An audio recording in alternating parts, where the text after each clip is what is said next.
A'udzu billahi minasyaitonir rajim. Bismillahirrahmanirrahim. Soal bermula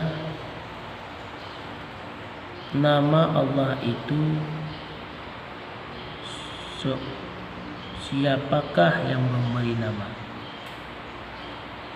Jawab, bermula nama Allah itu ialah Allah memberi nama sendirinya.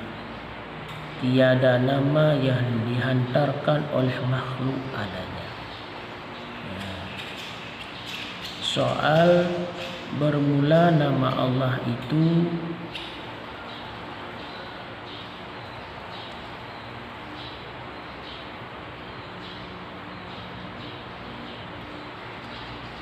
kadimkah atau muhaddas? Jawab, bermula nama Allah itu kadim, tiada muhaddis. Soal bagaimana ada Allah, hendaklah beri hukumnya. Jawab bahwa adapun ada Allah itu qadim, baka mukhalafatul lil hawadis, qiyamuhu binafsih, dan wahdaniyah yang sabuh dari guna Allah Ta'ala. Soal apa para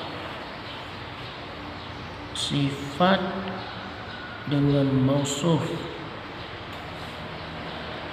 dan apa para wujud dengan maujud, dan apa para ilahun dengan alihatun, dan apa para ilahun dengan Allah? Beri kami jawabnya. Jawab, adapun para sifat dengan mausuf, yaitu sifat itu kenyataan bagi mausuf. Adapun maujud itu kenyataan bagi maujud, dan adapun ilahun itu kenyataan bagi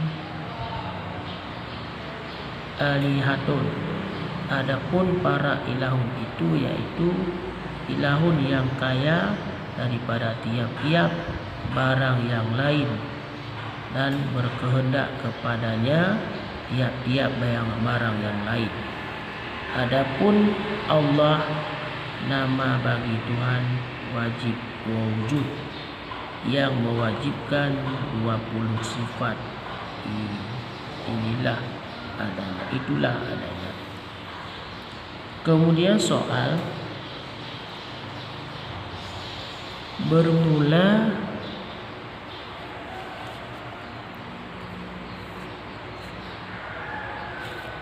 sifat itu tiada bersyarikat atau bersekutu dengan zat.